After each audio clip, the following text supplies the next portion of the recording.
नमस्कार साथियों, मैं दीपांकर कुमार, सदस्य Noida extension flat owners welfare association, और आज आपके सामने फिर से हाजिर हूँ अपने सुप्रीम कोर्ट के अधिवक्ता श्री कुमार मिहिर जी के साथ। साथियों, पिछले कुछ समय से आप लोग के लगातार काफ़ी सारे क्वेरीज आ रहे थे। आज हम उसी क्वेरी के ऊपर सर से चर्चा करेंगे। मिहिर सर, बहुत बहुत स्वागत है आपका। धन्यवाद दीपांकर जी।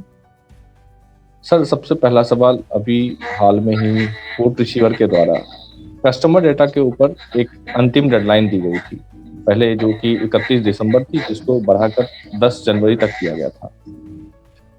इसमें हमारा सवाल ये है कि काफ़ी सारे वैसे लोग हैं जिनका नाम जिन्होंने कस्टमर डाटा पहले भी भरा हुआ था, फिर भी उनका नाम डिफॉल्टर लिस्ट में था।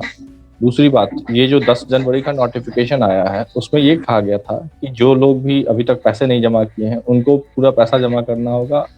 और इस पे क्या क्लियरिटी है, इसका क्या मतलब हुआ? क्योंकि अभी आपको पता है कि बहुत सारे इश्यूज बैंक लोन और बाकी चीज़ों को है। इस पे आप क्या कहना चाहेंगे? दीपांकर जी, जहां तक कस्टमर डेटा की बात है, अगस्त 2021 में सुप्रीम कोर्ट का एक ऑर्डर आया था कि वैसे लोग जिन्होंने अभी तक कुछ भी नहीं किया है, कस्टमर डेटा भी नहीं भरा है, कोई पेमेंट भी नहीं किया है, उन लोगों का नाम पब्लिश किया जाए, एक लास्ट अपॉर्चुनिटी दी जाए और उनका फिर अगर वो फिर भी आगे नहीं आते हैं तो कैंसिल कर दिया जाए जो अलॉटमेंट है। इसमें क्योंकि कस्टमर के वेरिफिकेशन के लिए ये पूरा एक्सरसाइज है, और जब तक ये कस्टमर का वेरिफिकेशन नहीं हो जाएगा तब तक हमको ये नहीं पता चलेगा कि जो अनसोल्ड इन्वेंट्री है वो कौन सी है, कौन सी बेनामी इन्वेंट्री है, किसको अब रिसीवर का ऑफिस आगे बेच सकता है या फिर स्वैप कर सकता है, या फिर किसी को ऐसा एडजस्ट करना है तो उसको कहाँ पे एडजस्ट कर सकता है। तो ये एक बहुत लंबा एक्सरसाइज है जो काफी टाइम से पेंडिंग था। सबसे पहले जो अभी तक ऑर्डर आया है वो ऐसे लोगों के लिए आया है जिन्होंने अभी तक कस्टमर डेटा भरा नहीं था।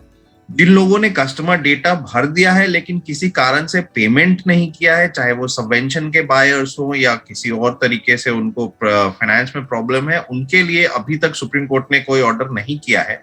लेकिन मैं ऐसे लोगों से भी मेरी यही गुजारिश है कि अगर आपके पास सामर्थ्य है, आपके पास साधन है और आप पैसा पे कर सकते हैं तो जरूर पे करिए, क्योंकि आपके पास अगर कोई वैलिड रीजन नहीं है कि अपने आप अभी तक कस्टमर डेटा भर भी दिया है लेकिन किया है, तो सुप्रीम कोर्ट के आगे ये जस्टिफाई करना बड़ा मुश्किल हो जाएगा कि आपके लिए एक्शन क्यों ना लिया जाए। लेकिन जहां तक सबवेंशन के बायर्स या ऐसे बायर जिनके लिए जेन्युइनली पेमेंट करना इशू है लेकिन उन्होंने कस्टमर डेटा भर दिया है और फिर भी उनका नाम इस लिस्ट में है, तो मेरी ऐसे लोगों से रिक्वेस्ट होगी कि आप रिसीवर के ऑफिस को एक रिप्रेजेंटेशन भेजें, उनको बताएं कि आपने कस्टमर डेटा कब भरा था और क्यों आपने अभी तक पेमेंट नहीं की है। ऐसे लोगों का रिप्रेजेंटेशन उनके पास जाएगा तो हम भी आगे कोशिश करेंगे कि उनके खिलाफ कोई एक्शन ना लिया जाए। लेकिन यदि आप कुछ भी नहीं करते, आप कस्टमर डेटा भी नहीं भरते, आपने पेमेंट भी नहीं की है, तो कब तक इंतजार करेंगे? अगस्त का सुप्रीम कोर्ट का ऑर्डर है, तो अब रिसीवर के हाथ भी बंधे हुए हैं क्योंकि वो सुप्रीम कोर्ट के एज अ ऑफिसर काम कर रहे हैं, तो उनको अब एक्शन लेना ही पड़ेगा। और क्योंकि बहुत सारे और लोग हैं जिनका फेट डिपेंड करता है ये कस्टमर डेटा भरने पे और लोगों के मतलब कोर्ट का आगे के एक्शन पे, चाहे आदर्श आवास योजना के लोग हैं जिनका उनको आगे कहीं और शिफ्ट करना है, या फिर ऐसे लोग हैं जिनके पैसे आम्रपाली में गए थे लेकिन अलॉटमेंट्स नहीं है या प्रोजेक्ट टेक ऑफ नहीं हुआ है, तो उन्होंने स्वैपिंग के लिए अप्लाई किया। तो इसलिए ये एक लास्ट डेडलाइन तो जरूरी थी। लेकिन अगर आपका कोई जेन्युइन इशू है तो आप जरूर एक रिप्रेजेंटेशन रिसीवर के ऑफिस को भेज दीजिए। सर, आपसे अगला सवाल, एक तो रिसीवर को जो रिप्रेजेंटेशन देना है उसका माध्यम क्या होगा? क्या फिजिकली जाना है, क्योंकि कोविड काफी ज्यादा भी फैला हुआ है, और कौन से ऑफिस में जाना पड़ेगा? देखिए, रिप्रेजेंटेशन की बात जहां तक है, आप ईमेल पे भी भेजिए, और साथ में क्योंकि ईमेल से बहुत टाइम ऐसा होता है कि ईमेल पे ज्यादा ध्यान नहीं दिया के कारण लोगों की शिकायत भी है कि हम ईमेल भेजते रहते हैं, कोई रिस्पॉन्स नहीं आता। तो मैं रिक्वेस्ट करूंगा कि आप फिजिकली भी जाके अगर दे सकते हैं, चाहे वो 62 वाला ऑफिस अब फंक्शनल है वहां पे दे दें, या रिसीवर के सेक्टर 44 वाले ऑफिस में वहां पे जाके दे दें, मैं जानता हूं कि अभी कोविड के कारण लोगों को थोड़ी प्रॉब्लम है, बट अगर आप कर सकते हैं तो आप जरूर ऐसा जाके उनको बाई फिजिकल रिप्रेजेंटेशन भी जरूर दे दें, ताकि आपकी तरफ से ये काम पूरा हो चुका हो, उनका रिप्रेजेंटेशन उनको मिल गया हो, और हम भी आगे उसको परसू कर पाएंगे। ईमेल पे कई बार मैं मानता हूँ दिक्कत हो जाती है कि ईमेल मिलता नहीं है, क्योंकि उनको हर दिन हजारों की संख्या में ईमेल आते हैं, तो उसमें ईमेल में ढूंढना बड़ा मुश्किल हो जाता है कि कौन सा ईमेल किस बंदे ने भेजा है। तो मैं, अगर आप भेज सकते हैं तो फिजिकल रिप्रेजेंटेशन भी जरूर दीजिए। बिल्कुल, इस वीडियो के माध्यम से जो भी लोग वीडियो को देख रहे हैं उनको बताना चाहूंगा कि आम्रपाली का जो सेक्टर 62 में ऑफिस था, वो वही कोर्ट रिसीवर का ऑफिस अब फंक्शनल है, और मंडे टू सैटरडे आप कभी भी विजिट कर सकते हैं। फिलहाल तो कोविड चल रहा है, उसके बाद लोग जाके वहाँ पे सबमिट कर सकते हैं। सर, इसी से एक अगला सवाल, आदर्श आवास योजना के बारे में आपने तो बता ही दिया कि जब तक कस्टमर डेटा फाइनल नहीं होता है तब तक अभी उस पर कुछ भी नहीं किया जा सकता है। सर, लोगों की एक शिकायत है कि वो पैसे तो जमा कर रहे हैं और काफ़ी मगर उनके प्रोजेक्ट में काम ही नहीं शुरू हुआ है। एक साल हो गए हैं, ऑलमोस्ट हर प्रोजेक्ट में काम शुरू हुए, बट कुछ टावर्स में, जैसे वेरोना हाइट में कुछ टावर्स हैं जिसमें बिल्कुल काम नहीं चल रहा है। ड्रीम वैली के काफ़ी सारे टावर्स हैं जिसमें काम नहीं चल रहा है, बट लोग पैसे दे रहे हैं। तो लोगों के मन में एक शंका ये भी है कि मैं पैसा तो दे रहा हूँ बट हमारे यहाँ काम ही नहीं हो रहा है। तो ऐसे लोगों के लिए क्या आपका संदेश है? देखिए, हमने भी ये इशू उठाया था, क्योंकि जहां तक आपको याद होगा, हमारी शुरू में भी रिसीवर के ऑफिस से ये बात हुई थी, और ये कहा गया था कि हर आदमी का पैसा जो है वो उसी के टावर में यूज होगा। तो हमने भी क्वेश्चन उठाया है, और बार बार उठाया। रिसीवर के ऑफिस के साथ हमारी बात हुई है, एनबीसीसी के लोगों के साथ हमारी बात हुई है कि बहुत सारे टावर्स ऐसे हैं जिसमें लोगों ने पैसा पूरा दे दिया है लेकिन अभी तक काम शुरू नहीं हुआ है। तो एनबीसीसी ने जो एक्सप्लेनेशन वो हमें दिया है वही हम आगे आपको दे सकते हैं, क्योंकि एनबीसीसी ने ये हमको कहा है कि जो उनका मोबिलाइजेशन का स्कीम है, उनके कॉन्ट्रैक्टर्स के साथ मिलकर जो उन्होंने बनाया है, उसमें वो एक सिरे से काम शुरू करके उसको प्रोजेक्ट को एंड तक लेके जाएंगे। और ये बड़ा मुश्किल है कि एक सारे टावर्स में काम शुरू किया जाए, तो वो एक एक करके ही काम कर सकते हैं, वरना उनका काम, जो मोबिलाइजेशन की जो उनकी स्कीम है या जो काम करने की रफ्तार है या जो तरीका है, वो पूरा इफेक्टिव तरीके से वो नहीं कर पाएंगे। तो हमने बार बार ये रिक्वेस्ट की है। एक्सपर्टाइट करने की बात जहां तक है, वो जरूर कह रहे हैं कि हम काम, अगर फंडिंग की व्यवस्था हो जाए तो हम एक्सपर्टाइट कर सकते हैं, लेकिन काम तो वो एक सिरे से शुरू करके ही एंड तक जाएंगे। वो एक समय में सारे टावर्स में काम करना उनके लिए मुश्किल है, और वो एक समय में सारे टावर्स में काम नहीं कर सकते। तो ये एक्सप्लेनेशन एनबीसी की तरफ से आया है, और यही एक्सप्लेनेशन उन्होंने कोर्ट में भी दिया है। तो यही चीज हम आप लोगों को बता सकते हैं। हम जरूर बार बार ये रिक्वेस्ट करते हैं कि ऐसे टावर्स जिसमें अभी भी काम शुरू नहीं हुआ है, उसमें काम एक्सपर्टाइट करें और काम शुरू कराएं, बट उसके अलावा हम अभी और कुछ नहीं कर सकते। बिल्कुल सर, सबसे बड़ी दिक्कत यह है कि अपने यहाँ कहावत है, दूध का जला छाछ भी फूक फूक के पीता है। तो लोग जो पहले से आम्रपाली को पैसे देके फंसे हुए थे, उनको मन में कहीं ना कहीं शंका, ये डर बनी रहती है। वैसे तो देश का सर्वोच्च कोर्ट इस प्रोजेक्ट की मॉनिटरिंग खुद कर रहा है, फिर भी आपका ये कहना कि भाई नहीं, चिंता करने की कोई बात नहीं है, हम लोग के लिए एक काफी बड़ा आश्वासन है। सर, हमारा अगला सवाल ये है, काफ़ी लोगों की ये क्वेरी है कि सबवेंशन स्कीम के बायर्स को कोई रिलीफ नहीं मिल रहा है। काफ़ी टाइम हो गया और बहुत बड़ा संख्या सबवेंशन बायर्स का है जिसका पैसा अभी तक कोर्ट रिसीवर को या सुप्रीम कोर्ट अकाउंट में नहीं जमा हो रहा है। तो कब इस पे हमारा जो है सो मुद्दा उठेगा और कब इनका समाधान मिलेगा? और इसके साथ में एक और चीज़ है, काफ़ी सारे बैंक सबवेंशन बायर्स को वन टाइम सेटलमेंट के लिए ऑफर दे रहे हैं, तो क्या वो उनके लिए ये करना उचित रहेगा या फिर कोर्ट के आदेश का इंतजार करें? देखिए, जहां तक सबवेंशन बायर्स की बात है दीपांकर जी, आपको पता ही है 2020 में रिसीवर ने एक नोट दिया था जिसमें उन्होंने अपनी तरफ से सजेशंस दिए थे कि सबवेंशन बायर्स के अकाउंट्स को रेगुलराइज करना चाहिए कोर्ट के आदेश के द्वारा। कुछ बैंक्स ने अभी लास्ट ईयर भी इस मुद्दे को उठाया था, और कुछ बैंक्स ने, जैसे इंडियन बैंक है या कॉर्पोरेशन बैंक है, इन्होंने अपने एफिडेविट्स फाइल किए और उसमें इन्होंने ये कहा है कि सबवेंशन का जो मुद्दा है उसका कोर्ट और सबवेंशन का जो स्कीम है वो बेसिकली बिल्डर और बायर के बीच में था, और उसमें बिल्डर ने जिम्मेदारी ली थी कि वो पोजेशन से पहले का ईएमआई पे करेगा। तो वो बैंक्स बेसिकली ये कह रहे हैं कि कोर्ट जो भी आदेश देगा वो हम मान सकते हैं।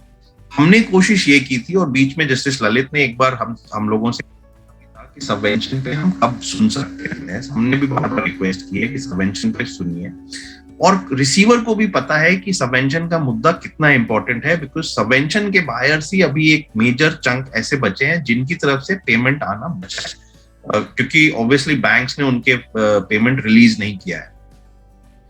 उनकी तरफ से भी ये कोशिश है और हमारी तरफ से भी ये कोशिश है कि जब भी नेक्स्ट डेट कोर्ट बैठेगी उस दिन सबसे पहले सबवेंशन का ही मुद्दा बहस किया जाए, और क्योंकि कोर्ट भी काफी कीन है सबवेंशन के मुद्दे पे हमें सुनने के लिए और आदेश पास करने के लिए।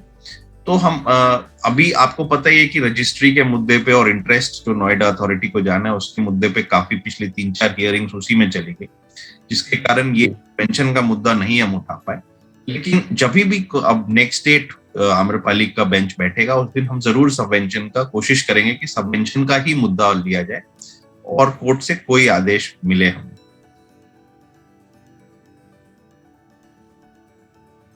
जी, वन टाइम सेटलमेंट के बारे में सर आपकी क्या वन टाइम सेटलमेंट की जहां तक बात है, वन टाइम सेटलमेंट बैंक जरूर ऑफर कर रही है। अगर लोगों को डीआरटी में प्रोसीडिंग्स है या कहीं और प्रोसीडिंग है और उनको लगता है कि वन टाइम सेटलमेंट उनके लिए अच्छी बात है तो वो जरूर आगे बढ़े, वरना वो चाहें तो सुप्रीम कोर्ट के लिए हम कोशिश कर रहे हैं कि इस महीने के एंड तक कुछ ना कुछ, अगर जैसे ही आम्रपाली जब भी बैठेगी बेंच उस दिन कोई ना कोई आदेश मिले, तो वो अभी हफ्ता 10 दिन वेट कर सकते हैं, तो वो जरूर वेट करें। अगर हमको ऑर्डर मिल जाता है तो वो अच्छा ही ऑर्डर हुआ, क्योंकि रिसीवर ने जो सजेशंस दिए थे उसके हिसाब से सारा अकाउंट रेगुलराइज पूरी तरह से करना है, तो वो हो जाता है तो वन टाइम सेटलमेंट की जरूरत नहीं पड़नी चाहिए। लेकिन अगर फिर भी आपको लगता है कि वन टाइम सेटलमेंट आपके लिए एक अच्छा स्कीम है तो आप अपना विचार से जरूर इसको कर सकते हैं। सर इसी में एक और चीज है, काफी सारे लोगों के फोन आते हैं, बहुत परेशान रहते हैं कि बैंक उनको हैरेस करते हैं। क्या सुप्रीम कोर्ट के जो या रिसीवर की जो कॉपी सबमिट की गई है उसको वो अपने बैंक में लेके कुछ उस पर रिलीफ ले सकते हैं, या फिर उनको क्या करना चाहिए? क्योंकि सबवेंशन में कहीं भी बायर्स की कोई गलती नहीं है। नहीं, वो तो आम्रपाली ने भी जब एक एफिडेविट फाइल किया था मार्च 2018 में ही, उसी में उसने जिम्मेदारी ली थी कि सबवेंशन के बायर्स का ईएमआई पेमेंट करना उसकी जिम्मेदारी है, और उसने ये भी कहा था कि आम्रपाली के एसेट बेच के आप इन बायर्स का ईएमआई पे कर सकते हैं। वैसे तो काफी टाइम बीत गया, लेकिन मानता हूं कि बैंक जरूर हरास कर रहे हैं और बैंक ये मानते हैं कि भाई बिल्डर की गलती से बायर्स का रिस्पॉन्सिबिलिटी खत्म नहीं होता, तो वो ये अपना पैसा वसूल करने की पूरी कोशिश कर रहे हैं। लेकिन हम कोशिश कर रहे हैं कि सुप्रीम कोर्ट इस पे जल्द से जल्द आदेश एक पास करे, और अभी हमारी और रिसीवर के साथ भी हमारी बात हुई है, तो हमने यही रिक्वेस्ट उनसे भी किया है कि जब भी सुप्रीम कोर्ट की बेंच आम्रपाली का हियरिंग करती है तो अगला जो मुद्दा उनकी तरफ से भी उठाया जाए वो सबवेंशन का ही हो, और जो बायर्स सबवेंशन में इतने दिनों से फंस रहे हैं और जिनके खिलाफ डीआरटी में प्रोसीडिंग्स हैं या चेक बाउंस के प्रोसीडिंग्स हैं, वो सारे प्रोसीडिंग्स को रुकवाने के लिए कोर्ट से जरूर कोई ऑर्डर लिया जाए। तो हम, क्योंकि अभी तक कोई डेट आई नहीं है आम्रपाली की, तो इसलिए मैं एग्जैक्टली नहीं बता सकता कि कब हम ये मुद्दा उठाएंगे, बट जैसे ही अगली कोई भी डेट हमें पता चलती है कि उस दिन आम्रपाली का बेंच बैठेगा, उस दिन सबसे पहले अब हम सब का ही मुद्दा उठाने की कोशिश करेंगे। Okay sir. सर इसी में अगला सवाल है बैंक लोन और प्रोजेक्ट फंडिंग को लेके। अभी भी आपको पता है कि बैंक लोन जिस हिसाब से होना चाहिए था नहीं हो पा रहा है, गिनती के लोगों को ही लोन मिल पा रहा है। दूसरी बात, जो प्रोजेक्ट फंडिंग था उसका क्या स्टेटस है? इन दोनों पे आप बैंक लोन की जहां तक बात है, बैंक्स अभी भी रिलक्टेंट हैं, इवन दो सुप्रीम कोर्ट ने बार बार ये कहा है कि भाई आम्रपाली के प्रोजेक्ट में अब कोई रिलक्टेंस की जरूरत नहीं है। आप लोगों को उनके क्रेडिट के जो भी मार्केट में उनकी स्टैंडिंग है या क्रेडिबिलिटी है उसके हिसाब से आप लोन दे सकते हैं। और ये बार बार हमने भी रिसीवर के ऑफिस से रिक्वेस्ट की है, रिसीवर के ऑफिस ने भी बैंक्स के नोडल ऑफिसर्स को बार बार ये कहा है, बट फिर भी वो रिलक्टेंस है। मेरे हिसाब से एक बार ये सबवेंशन का ऑर्डर हमारे पास आ जाता है फिर कोई प्रॉब्लम नहीं होनी चाहिए, क्योंकि बैंक्स को अभी भी लग रहा है कि क्योंकि कुछ लोगों के पैसे फंसे हुए हैं या अकाउंट एनपीए हो चुके हैं आम्रपाली के केस में, तो वो बाकी लोगों को थोड़ा हिचक रहे हैं। एक बार ये ऑर्डर सबवेंशन का थोड़ा क्लैरिटी हो जाएगी तो मेरे हिसाब से बैंक लोन की भी जहां तक प्रॉब्लम्स हैं वो कम होनी चाहिए। वैसे हम बार बार कोशिश कर रहे हैं कि बैंक की जहां तक बात है उसमें अब कोई रुकावट नहीं आए, लेकिन फिर अगर किसी को प्रॉब्लम है तो वो नोडल ऑफिसर का कुछ नोडल ऑफिसर्स का नंबर रिसीवर की वेबसाइट पे उनको कोई फायदा नहीं है, उनसे कुछ नहीं हो पा रहा है। काफी लोग हैं जो कुछ हो ही नहीं रहा है।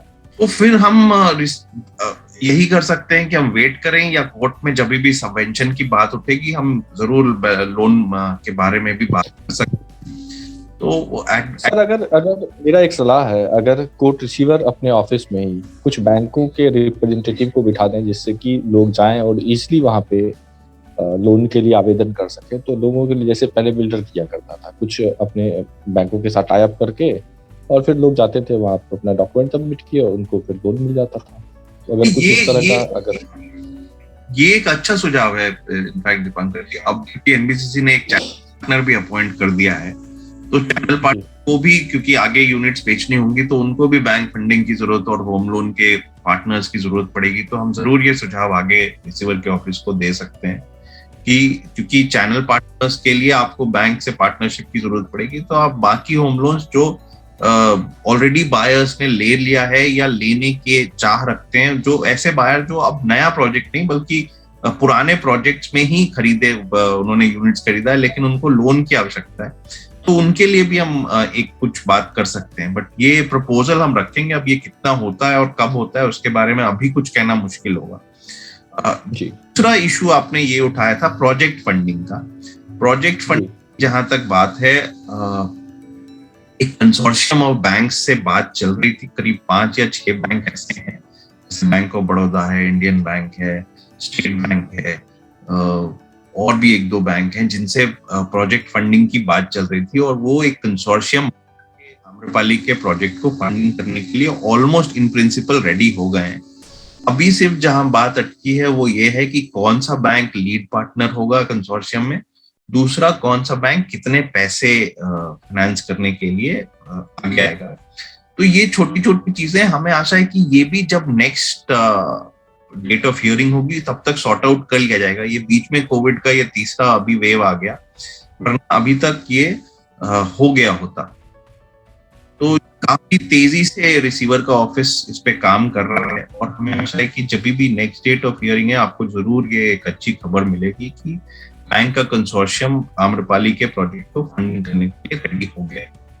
सबसे अंत में एक सवाल और, काफी लोगों के मन में अभी भी ये है कि जुलाई 2023 जो अंतिम डेडलाइन है प्रोजेक्ट को कंप्लीट करने की, क्या उस समय तक प्रोजेक्ट कंप्लीट हो पाएगा? क्योंकि अभी अब ज्यादा समय नहीं बचा है, 1.5 साल सिर्फ बचे हुए हैं, और लोगों को उनका घर मिल पाएगा? इस पे आप क्या कहना चाहेंगे? देखिए, हमारी बार बार रिसीवर और जो एनबीसीसी के ईडी हैं उनसे बात होती है, वो अभी तक आश्वस्त हमें करते आ रहे हैं कि यदि फंडिंग की व्यवस्था हो गई तो वो समय से पहले ही कंप्लीट कर देंगे। तो जो जुलाई 2023 की बात आप कर रहे हैं उससे पहले ही सारे प्रोजेक्ट हो जाने चाहिए। हाँ, लेकिन अभी आपको लग रहा है कि टाइम थोड़ा स्लो है, क्योंकि और काम स्लो हुआ भी है बिकॉज ऑफ कोविड के कारण। अभी फिर से नया वेव आ गया तो काम थोड़ा अफेक्ट हुआ है, लेकिन हमें आशा है कि फंडिंग की व्यवस्था जब हो जाएगी, और जल्दी ही होनी चाहिए, तो जरूर काम की गति और तेज होगी और जो डेडलाइन है उसको मीट कर लिया जाएगा। क्योंकि जो ये कमिटमेंट है ये एनबीसीसी ने सुप्रीम कोर्ट को दिया है, और सुप्रीम कोर्ट जरूर उनको अपने कमिटमेंट को पूरा करने के लिए फोर्स करेगा। तो यदि आम बिल्डर होता तो मैं मानता कि हाँ, हो सकता है थोड़ा बहुत डिले हो, लेकिन अगर सुप्रीम कोर्ट को आप कोई अंडरटेकिंग या कमिटमेंट देते हैं तो आपको जरूर एनबीसीसी को भी वो पूरा करने के लिए पूरी जी तोड़ मेहनत करनी पड़ेगी। तो इसलिए हमें आशा है कि जरूर जो शेड्यूल है उसके हिसाब से ही काम कंप्लीट होना चाहिए। बिल्कुल सर, हमारी एक दरख्वास्त है कि आप रिसीवर से ये जरूर कहें, लोग पैसे देने से बिल्कुल नहीं हिचक रहे हैं, पैसा देना भी चाहते हैं, परंतु कुछ फाइनेंशियली दिक्कत है या फिर लोन नहीं मिल पा रहा, इसीलिए लोग पैसे नहीं जमा कर रहे हैं। तो आप इस मुद्दे को रिसीवर के ऑफिस के सामने जरूर से रखिएगा, और अभी कुछ दिन पहले जो सेंचुरियन पार्क में लो राइज में लगभग 130 फ्लैट्स डिलीवर किए गए थे, उससे एक पॉजिटिव सेंटिमेंट तो जरूर बना है। तो आशा करते हैं हम सब लोगों की मेहनत और आपका सुझाव हमें ऐसे ही मिलता रहेगा। बहुत बहुत धन्यवाद sir, thank you so much. धन्यवाद दीपांकर, धन्यवाद।